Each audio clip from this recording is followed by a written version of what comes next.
Species. So I'm with my dog at a Henrico Humane Society event. So my dog's an alumni. And several people keep coming up and saying hi to Mindy and complimenting her on how much weight she's lost. Okay. Which at first was good and then became an issue. And I had to think to myself, did I get a fat dog?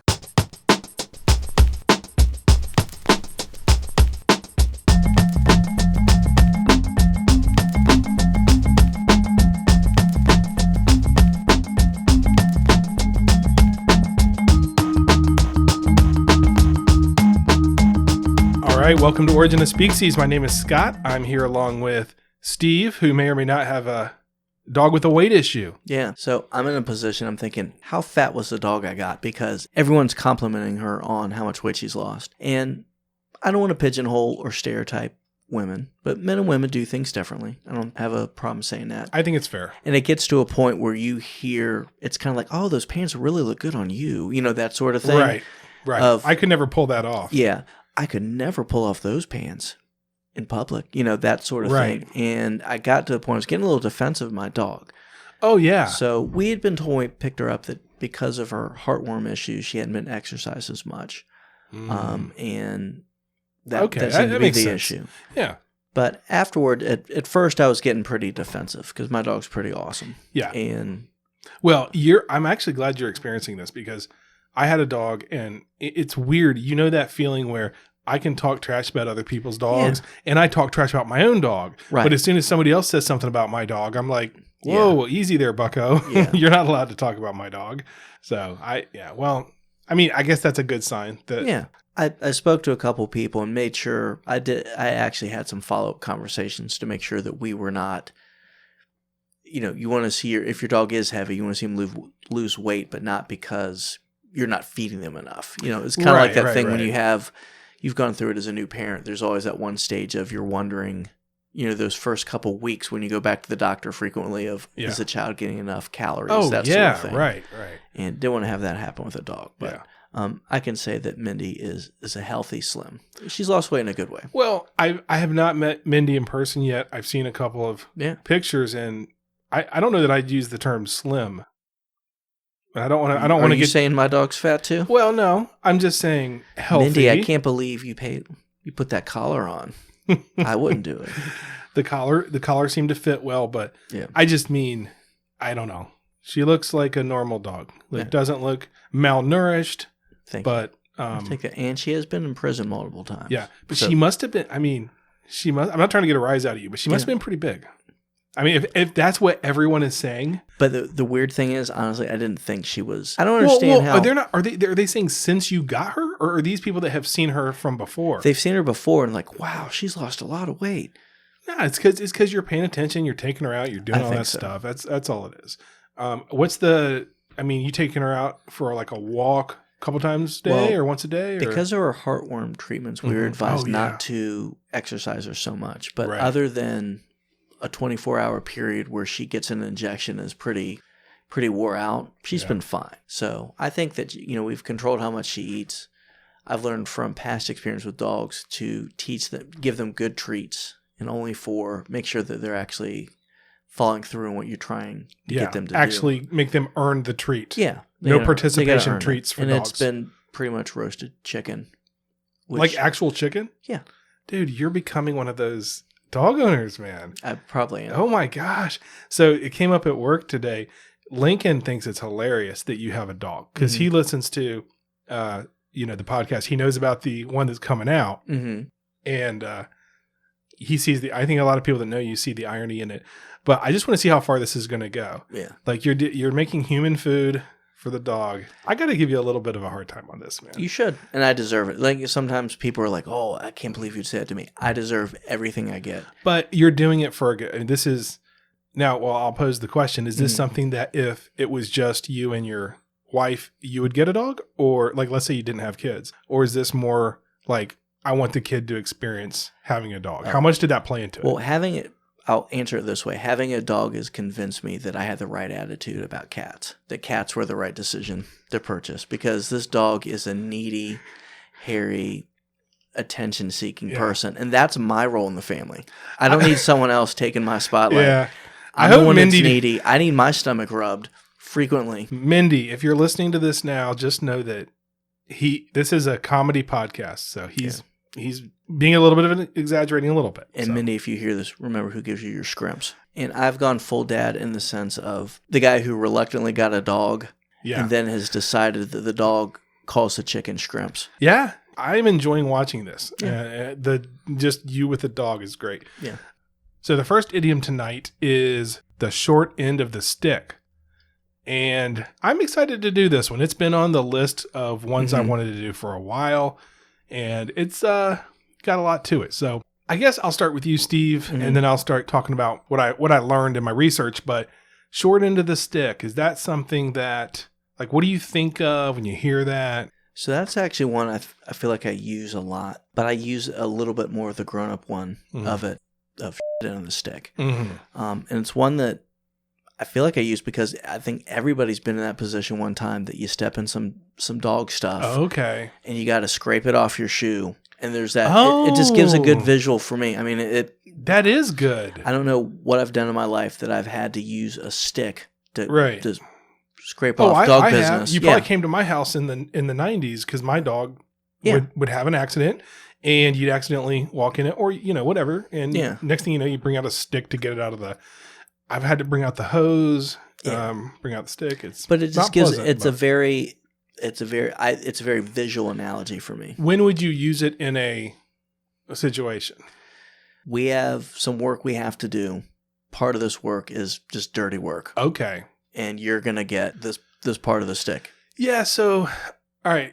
I'm going to start with similar to that. Until I started researching for this episode, for some reason, I always conflated this one with like drawing the short straw. And so I would always think like the short end of the stick meant, which it doesn't, but it meant the same thing as like drawing a short straw. Now, is that one that you're familiar with? Like you drew the short straw or whatever. But I think that one's different in that there's multiple options. Yeah. And I think with the short end of the stick is it's a binary or like mutually exclusive. There's one option or another. That's right. So, and we'll talk about how that plays in as well. But I wanted to tell you one thing I found when I was looking this up. I was trying to figure out, does this have any relation to drawing straws? And it really doesn't.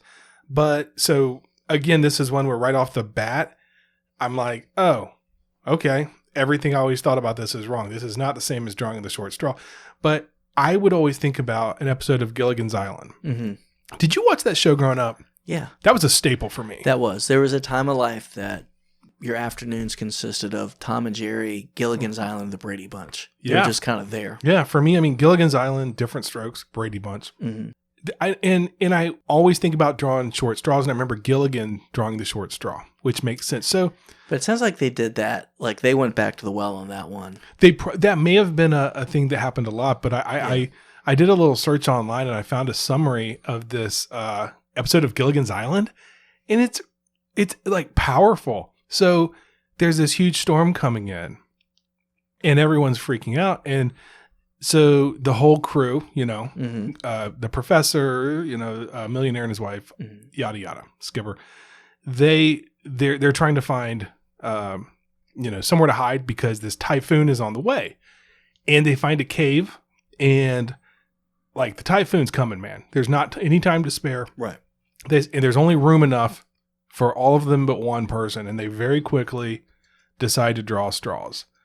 And when they draw straws, Gilligan gets the short straw, and that means he's got to wait it out in the storm, right? Tied to a tree. But I don't know why he had to be tied to a tree. I guess so he wouldn't get swept away. But then the skipper realizes that Gilligan broke his own straw to protect the others.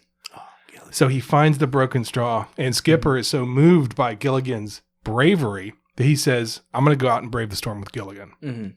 He goes out. The professor kind of looks around, goes and does the same thing. Next thing you know, the whole group of castaways is braving the typhoon together because it's just not right to, leave Gilligan out there by himself. And Gilligan really stepped forward as a sort of little hero in that moment. And I mean, Anyway, so it has nothing to do with the origin, but I just like that story. And anytime you can talk about Gilligan's Island and two things, I think that was an overlap of two tropes: the short straw and the typhoon. They had a lot of typhoons out there, and just gonna say it, the professor got it on with everybody. Oh yeah, I would get it on with the professor if I was there. I mean, first of all, he can make a radio out of a coconut, which has been well covered by comedians for quite some time. Who knows what else he, yeah, that's not a radio. Yeah. But yeah, so, but I did like that story, but it has nothing to do with that. So you do use it though as the end of the stick. There are many ways to use this one. According to phrases.org.uk, they looked up, I guess, all the online occurrences and they ranked them this way. So it's short end of the stick, wrong end of the stick, end of the stick, and butt end of the stick. And I would like to add one more, which is the booty end of the stick, which is Fife Dog. When he is doing the song Show Business, he says, "No longer will I take the booty end of the stick." However, I've never used that myself. I respect Fife Dog. So yeah, me too. And next time at 7-Eleven, I'm going to try to work that into my conversation. You should. It'll get you a little street cred. The meaning kind of means you got the worst end of the bargain. And it goes back to medieval origins. In 1542, Nicholas Udall wrote something called Apophthegmus, and he writes, "As often as they seem..." Oh, you know what? I just remember this is in Old English, so I will not read it, but it ends up with him saying they got the worst end of the staff. So this is 1542, and it seems that it refers to the cause of getting the worst end of the staff is that they got a bad end of the bargain. So then 20 years later, your boy John Haywood, yes. You remember him? I do. So he, in 1562, had something called Proverbs, Epigrams, and Miscellanies, and he updates the worst end of the staff to mean we are the wrong end of the stick. And by the way, just a shout out for John Haywood. Tremendous. We probably could do this whole series just on things that he made, including one of my favorites now, Love Me, Love My Dog. Love Me. Oh, that was prophetic because that was before you came around. That might have brought Mindy and I together. It made sure she got enough scrimp. So anyway, John Haywood is the one that sort of updated it to stick because, staffs weren't maybe quite as popular anymore 20 years later. Staffs were out of vogue, I guess, at that point. So the short end of the stick is the most commonly used of all the ones that I mentioned before. And to your point, the end of sticks can get very dirty. There is actually some thought that maybe short end of the stick is just a euphemism for end of the stick. I could see that. But I don't think that's the case. I think there really is a short end deal going on. One of the things I read, which is actually fairly plausible, has to do with when you're carrying something. So one theory was that, I guess it was loggers back in the day, would carry logs by holding sticks underneath them. And then, so I guess this was if you think about it, it's a way to carry things would be having some guys on one side, some guys on the other side with these sticks that hold these logs. And if you think about it, whoever has the shorter end of it is going to get the most weight. So I think that's possible. So as I was researching this, I found an article, a journal article called The Long Story of the Short End of the Stick by Charles Clay Doyle that was written in 1994. And because I'm cheap, it was a $15 to actually get the full 6 pages. So I just read the first page, but I gleaned a lot from the first page. Good for you. Yeah. So this guy Doyle, he points out that he's the one that actually pointed out the logger thing, but he also said that in the Dictionary of American Slang, the short end is the end of the stick poked up another's rectum by the one in command of the situation, who holds the other end. Which I don't know why he had to clarify at the end there that the person in control of the situation is the one that's holding the other end. But yeah, I just feel like that went up multiple notches. Yeah, and went up multiple parts of inches of body or something. It definitely went up a few notches.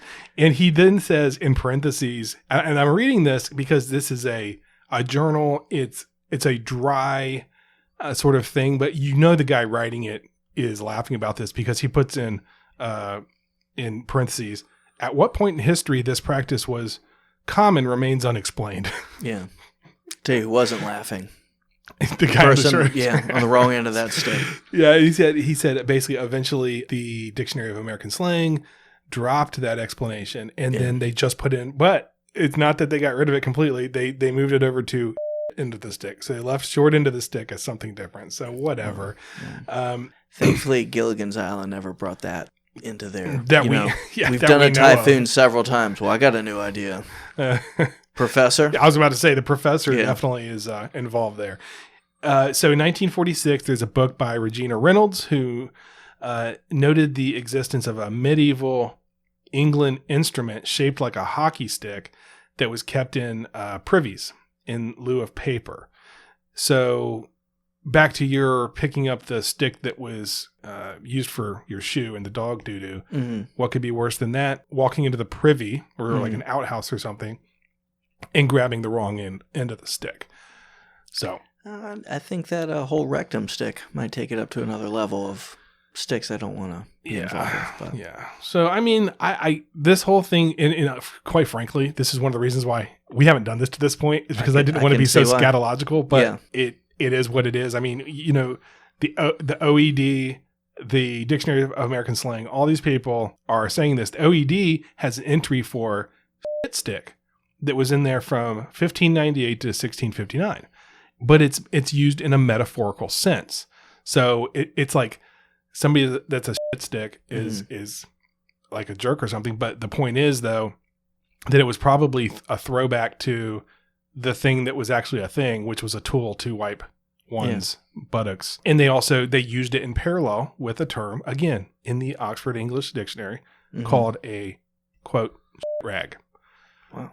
So all things that, I mean, but honestly, we're so used to like plumbing. Yeah. You had to deal with that. No pun intended, but imagine for most of history, what are we going to do with our feces and what are we going to do with our... Well, the other thing too, I don't know if I've mentioned this in the past, one of the things my father actually mentioned was if he ever got to travel back in time, he would be interested to see how bad it smelled. And because you didn't have plumbing, you had a chamber pot, and you took that chamber pot, and if you lived in London, you took the Thames and you dumped it in there. And there was actually one summer, it became so polluted and clogged that it had to abandon London. Really? I didn't know it got that bad. Yeah. I wasn't prepared to talk about that, but well, I mean, here we are. This is where we are in this episode. Thank you. And I feel like this is a very strange ad for Charmin, but I'm really appreciating the double ply right now when I hear all about these sticks and ponder the Thames is... Yeah. Well, first of all, those Charmin commercials are creepy. They are. Really creepy. Those bears talking, it's... Yep. But you know what? Just like what happens to the bears, it sticks with you. Exactly. I went to Mexico.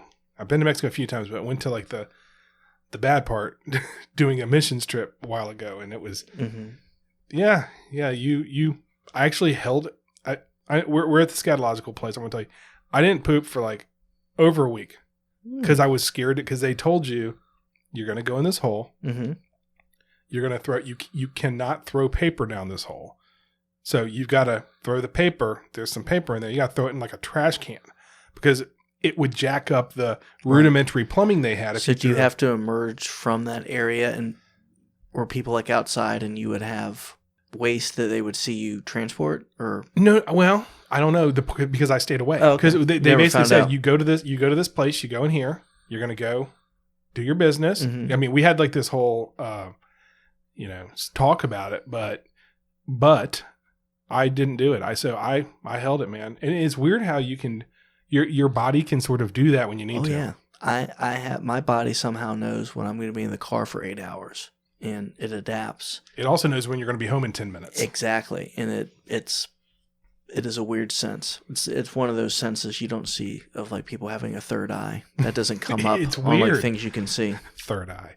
But it also, I always wonder, like I've never been pulled over in that final 10-minute stretch, but I have this belief in humanity that if I was ever to be pulled over, that I could say, dude, I'm in that last 5 minutes before the house. I got a turtle head poking out. I've thought about it. And I've thought about if I was in that situation, I'm like, look, you can follow me. Yeah, that's what I would always say. Because I'm not faking. And it's going to be obvious. I think that's so relatable that probably everyone listening has done that, has had that thought.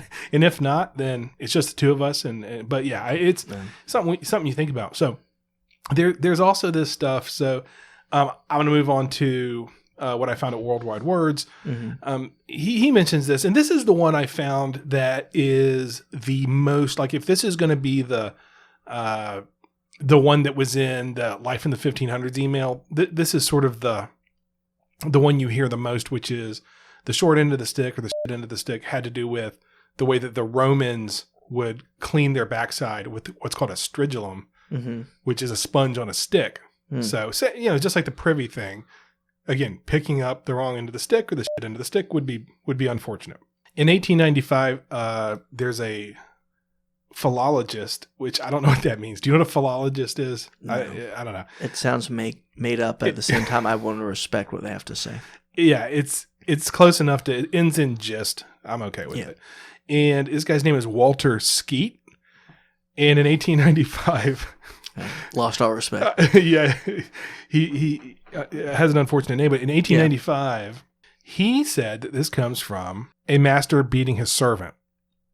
So he said so like the right end of the stick, or the good end of the stick, is the one in the master's hand, and the wrong end, or the business end of the stick, is the one that you get hit with. So this is sort of now moving away from the scatological into this other field of people that think it has to do with getting hit. Yeah. I'm glad we've moved from people's backsides to just beating slaves. Yeah. That's much better. Yeah. We're covering a lot of ground in this one. So, and that one actually rings more true to me in a way, is being on the wrong end of the stick, being on the business end of the stick. Right. A stick is a very rudimentary weapon. It could also be, again, I heard this, no references for this, but just people on Quora. If you go to Quora, it's kind of good. It's the place where people ask questions, and then all the yahoos on the internet are trying to answer it.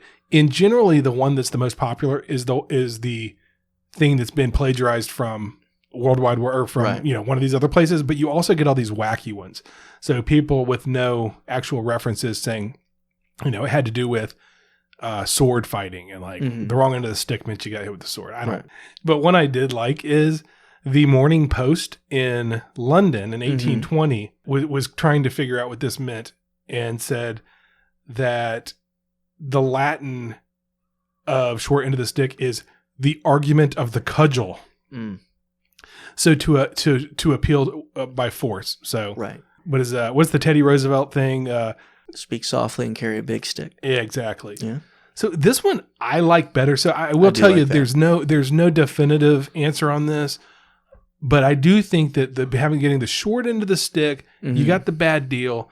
Any of the things we've said, you can visualize any of them. Yeah. I know there's a couple I don't want to visualize, but I think that just being on the wrong end of the stick means you're getting I like the physical thing the best. I mean, it sounds bad. I don't like it, but I can see where that would come from. Yeah, you can convey it in several different ways, but there's a good end of the stick and there's a bad end of the stick, and you don't want to be on the bad side. Right. Bad, wrong, or the butt end of the stick. Either way, you don't want to be on that one. This is Robert Bankett, host of True Facts with Robert Bankett. On the next episode of True Facts with Robert Bankett, I will examine the lives and careers of founding fathers Thomas Jefferson and John Adams.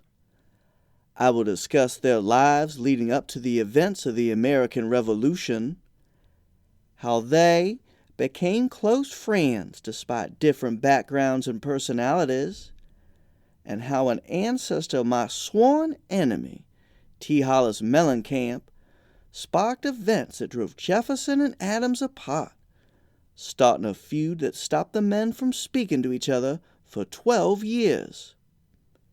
Here's a preview of the next episode of True Facts with Robert Bankett, Thomas Jefferson and John Adams, Feuding Fathers. In 1763, John Adams began his first foray into political thought by writing essays for several Boston newspapers. He offered them anonymously using a nom de plume before he decided on his final pen name of Humphrey Plowjogger.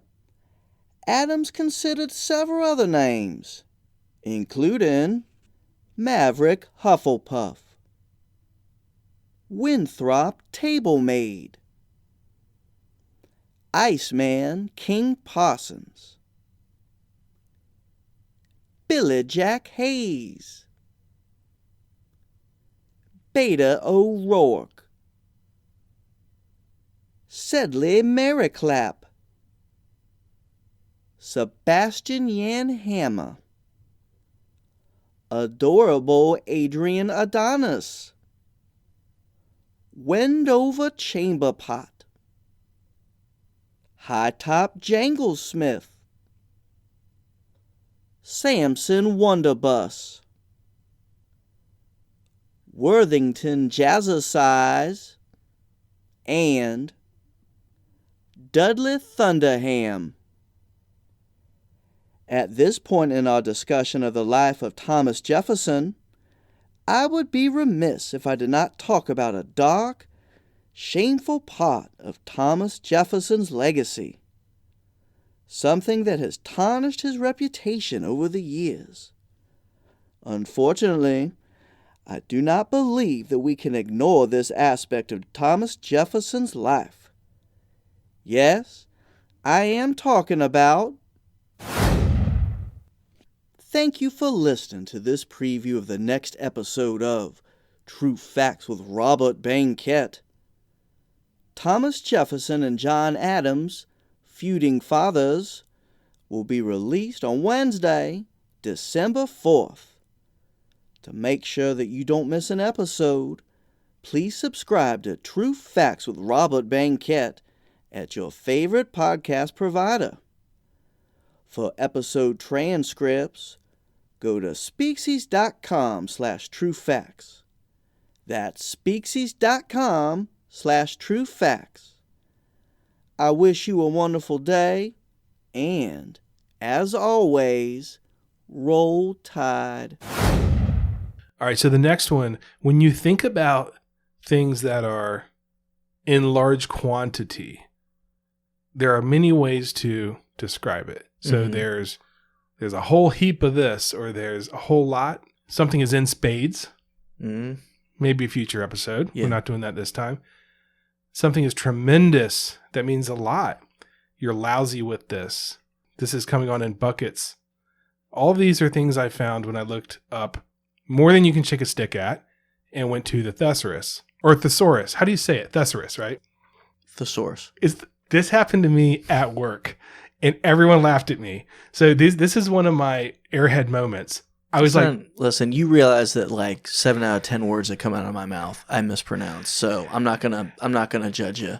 People laughed at me in my face. My boss laughed at me, and they started saying, "What is it? A dinosaur? A thesaurus? Oh. Wait, what is it? Seriously, it's thesaurus. It is thesaurus."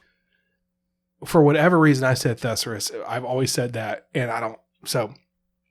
It was like when I thought like half of people named Tom had their name spelled THO. Because I would ask people, do you spell it THO or TO? It reminds me of the Brian Regan. You put the emphasis on the wrong syllable. Exactly. So I really don't know if it's thesaurus or thesaurus. It is. Thesaurus. Yeah. I mispronounce, again, 70% of words. And people who don't sit with Scott as he edits my butchering of the English language.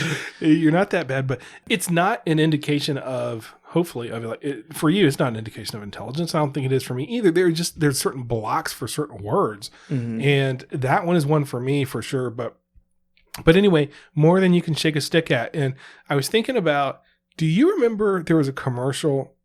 I looked online so long today. I swear I didn't make it up. All right. But it was like, somebody with a stick around a bunch. I think it was a lottery commercial. Okay. And they were just like going around and like shaking this stick at the money. And it was like more than you can shake a stick at. I couldn't find the commercial online, but I thought it was really funny at the time. That doesn't ring a bell, does it? It actually doesn't. I may have made this up. It may have been Did you get hit with a stick? I may have. That's why I can't say thesaurus or thesaurus. But next time you say thesaurus, own it. And just be and look at them like they're an idiot. Yeah. Good call. I'll give you a little bit of analogy, and if this isn't a good analogy, you can Bring it on. So We're keeping all this stuff about me not being able to talk. Well, I'm on the same bio cycle apparently with an executive at my organization, which was funny the first couple times, but I keep running into the person who outranks me severely, and I'm waiting for that person to start looking at me and going, "Why aren't you ever at work?" And as I've shared this with other coworkers, and the defense I'm going to go with is I'm going to try to call it on him first. Of why aren't you at work right now? Right. I keep running into you. Go back there. You make more money than me. Do your job. Don't let me find you out here again. Yeah, exactly. I do want to go back to what you just said. Something about a biocycle, though. Mm-hmm. What do you mean by that exactly? Because we seem to. I don't know that men have those. We end up in the restroom at the same time. Well, there's certain things. I gotcha. My morning constitution is like you can set your clock to it. Yeah, so keeping it scatological, I guess. But I remember.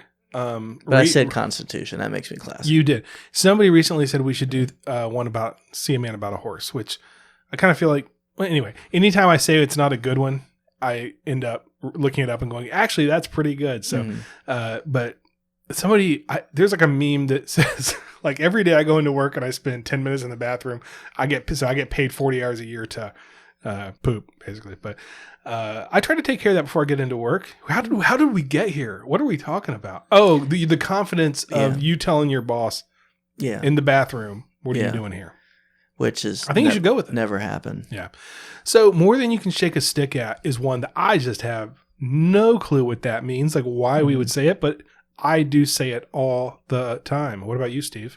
I don't think I use that often. It's one I'm sure I've used because it's kind of a classic idiom, and I think everyone knows when you hear it, people know what you mean by that. Right. But yeah, I do use it a lot. Never thought about what it means, but that's why we do this podcast. So we've got some quotes here that go back pretty far back. So in the Lancaster Journal of Pennsylvania, which, am I saying that right? Lancaster. Yeah. That's how they like it. I know my friend Sarah, who I used to work with, and I think she might listen to the podcast. So Sarah, if you're listening, Lancaster, not Lancaster. Just sort of like it's... You're saying it like Game of Thrones thing. Isn't there someone named Lancaster in it? There's, I don't know who you might be talking about. I'm doing a great job of just dead ending this as much as I can. No. It's my fault because I feel like I should know what that is. Lancaster. I don't know. Maybe. Okay. But it's like, where's your friend Boozy from? Stanton. But if you're not from Virginia, you say Staunton, right? And then you get beat by a bunch of Virginians because you're not a real Virginian. It's Stanton. So there are certain places that get real uppity about it. So, for example, we live in Henrico County. Mm-hmm. If somebody says Henrico, we don't freak out about it. Am I right? Who cares? I don't. Yeah. I don't think anybody really does. I don't think everyone says that, though. You don't think people say that? Mm-mm. I just had a conversation with somebody that said, because they said, where do you live? I was like, Henrico County. I was on the phone and she said, I always thought it was Henrico. Mm-hmm. Now, granted, this was a lady from Virginia Beach from the Social Security office. Yeah. So they're not the most... There's no follow-up jokes there. No, that's it. That's true, not a joke. So pronunciation that always gets me here is there's a parkway that heads south that starts with a P. How do you say it? I still say Powhite. Okay. So it's either Powhite or it's Powhite. Right. And that seems to be a big thing. It's a big dividing line between people. I think it probably is Powhite, but I stick with Powhite. How do you say it? Thesaurus. Yeah. So anyway, there are a lot of those places, but I think Lancaster. No, I can't even say it. Lancaster, Pennsylvania. In Lancaster, but it's not. They don't pronounce it that way. But you say Lancaster. Lancaster. They say it that way. Trust me. I had a whole conversation with Sarah about this. All right. Anyway, in the Lancaster Journal of Pennsylvania, on August 5th, 1818. There's a quote that says, "We have in Lancaster as many taverns as you can shake a stick at." Davy Crockett in the Tour to the North and Down East of 1835, which reminds me of Eastbound and Down for some reason, to the North and Down East. In 1835, he says, quote, "This was a temperance house, and there was nothing to treat a friend that was worth shaking a stick at." And then in A Book of Vagaries, James Paulding in 1868 said, "The roistering barbecue fellow swore he was equal to any man you could shake a stick at." So this has been around for a while. And the way that they're using it here seems that it's either like a lot of things or it's something of substance, right? So any man that you could shake a stick at kind of means that's a person of substance. I don't know. There's something to that piece of it. Yeah. But so some of the things that people think that this might be, and I'm going to tell you right now, this is one that there's no real definitive answer, but here are your options. One of them is just simply you're counting things. So you're a farmer and you're trying to count all your chickens and you're using a stick as you're sort of ticking them off as you go. Yeah. And it could be that. It probably is that, actually. So there's more than you can shake a stick at. Sort of means it implies that it's a value, a number value. So that could be it. One of the other things, though, got me thinking of my son. So I was thinking about this when I was reading how he plays Fortnite. And one of the things they do when they defeat so if he knocks somebody down, or if he wins the game, they do these dances. And they'll like dance over top of them. It's like a way to gloat or whatever. Right. And one of the theories about what this comes from, which, by the way, this ain't it, but this is one of those fun ones. So that it could have come from the Native American practice of what they called counting coup. So coup as in, you hear about a takeover coup, but it basically means like you've hit your mark, you've accomplished something. Right. It's a coup.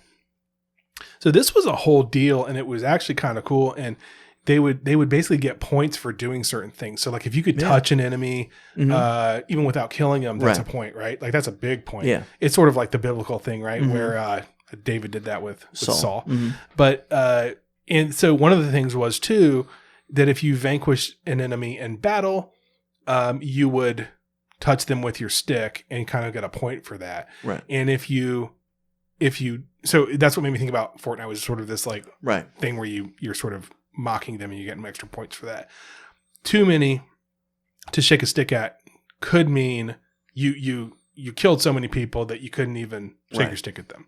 Rings false, but it lets you kind of talk about this whole counting coup thing, which was I read up a lot about that, and they didn't give a war with Native Americans was a brutal. Yes, that's what I'm trying to say.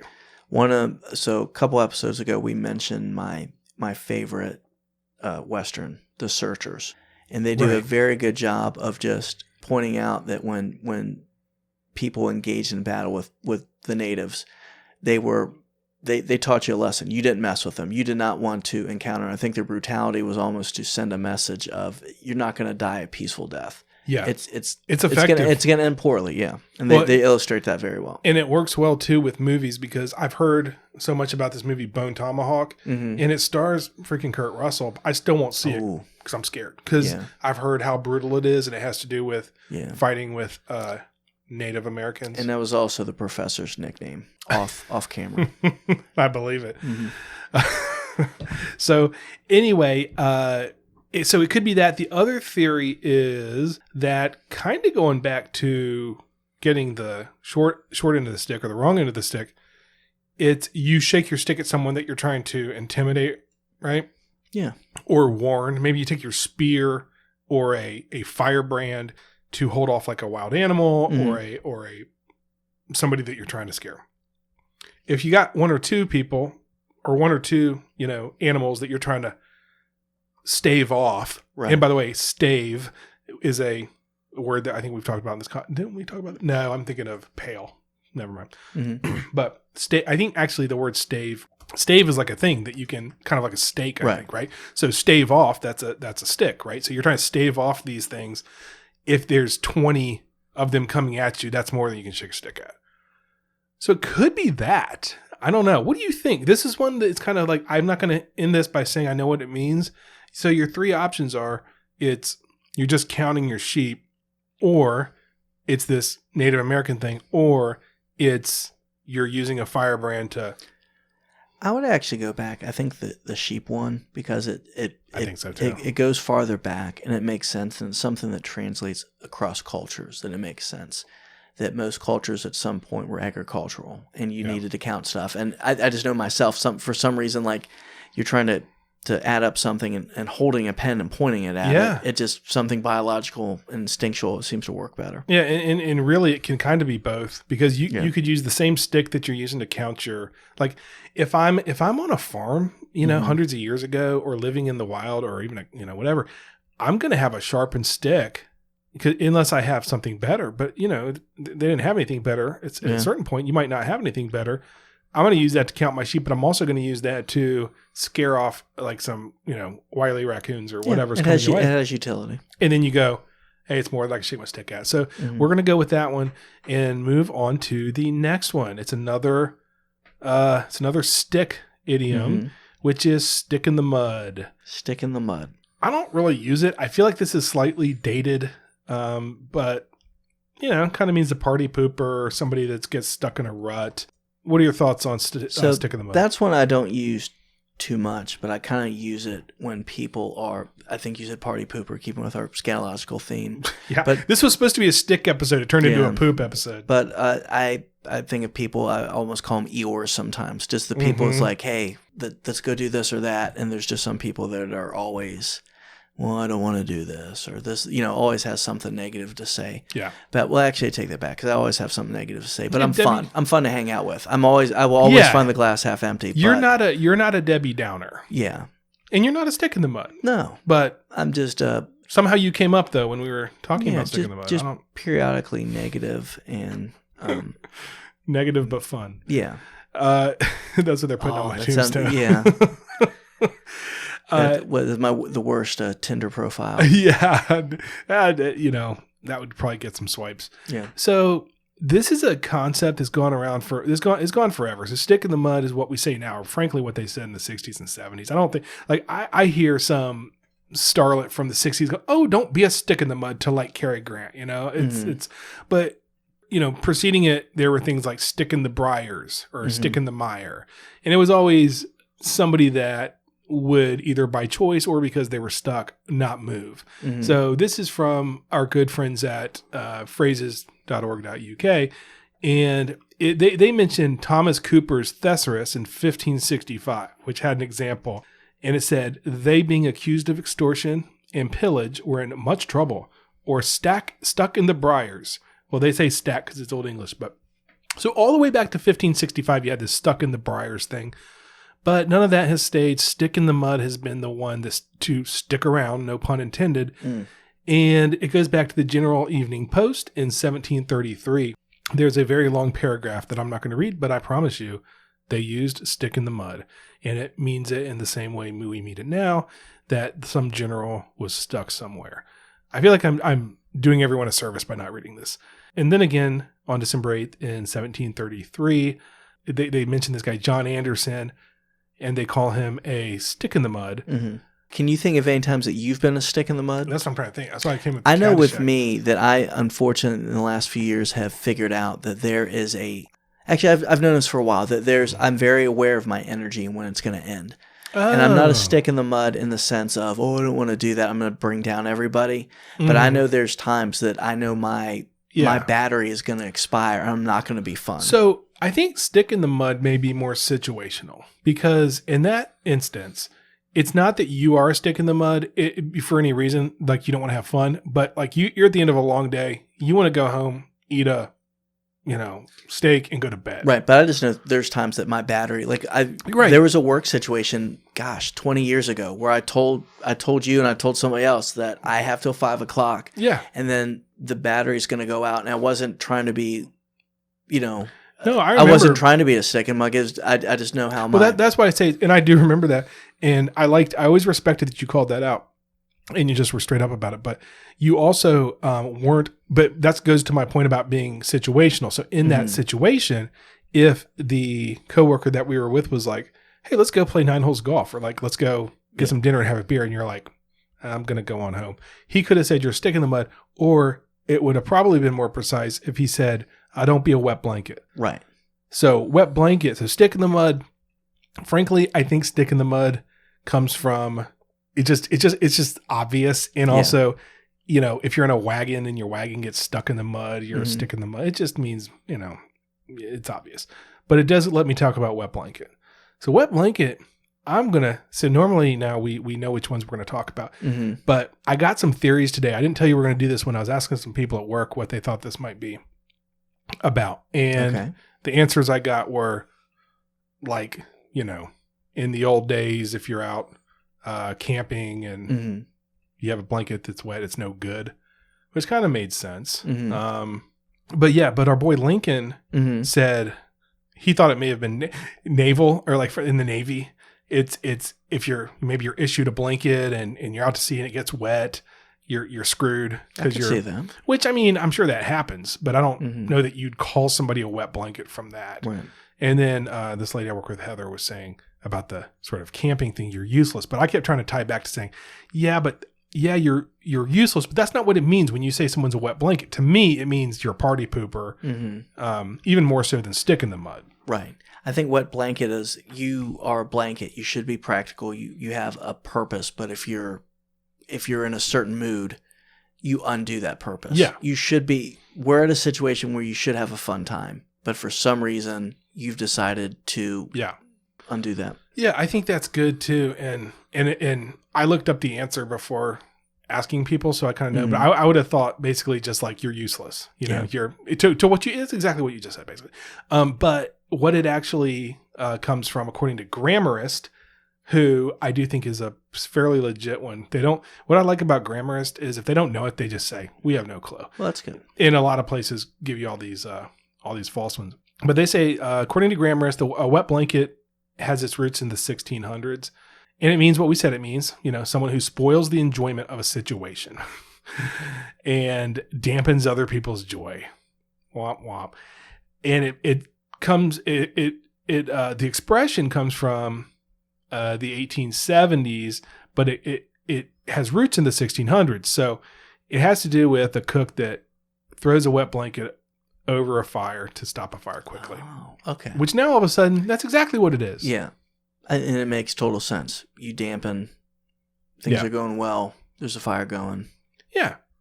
Yeah, so hey man, we got some kindling going, we've had a good day, we're about to go out and go hit this whatever, and the person goes, let me put a damper on that real quick. Yeah, let me throw a wet blanket and let's kill this momentum and fire that we have. And that it could not be more perfect of an apt of a description. Although my coworkers got into this whole discussion about how that's not the best way to put out a fire and how you need to you should use baking soda. And I'm like, guys, this is the 1600s here. They didn't have, probably didn't have the Arm & Hammer going. I love that when people do that too, though, is like, why didn't they get on their iPhone and find the answer? Yeah, it's like, guys, they're like, but that's not the point. I'm not saying it's the best way to do it. I'm saying that's where this came from. So, all right. So anyway, that's what I brought tonight. So we've got, let's just recap them real quick, just because there was a lot here and it meandered a little bit. But first one was wrong end of the stick, end of the stick. You can sort of choose the one you want there, but at the end of the day, you don't want to be on the wrong end of the stick.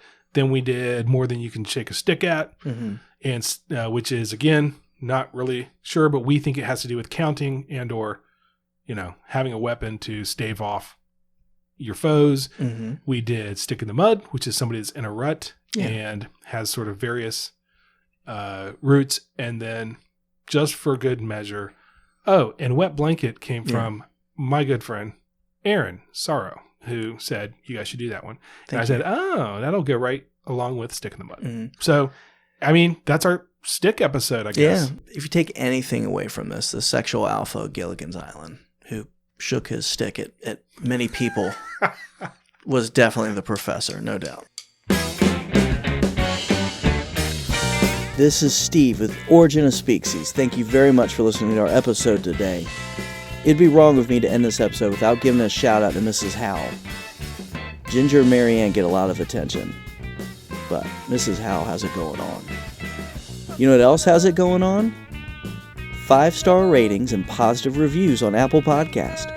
If you enjoyed this episode, please go to Apple Podcasts, leave us a 5-star review and a positive rating. This helps us to get more great listeners like you.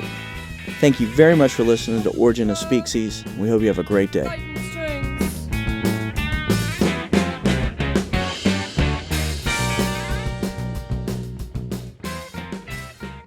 I could never pull off those pants in public.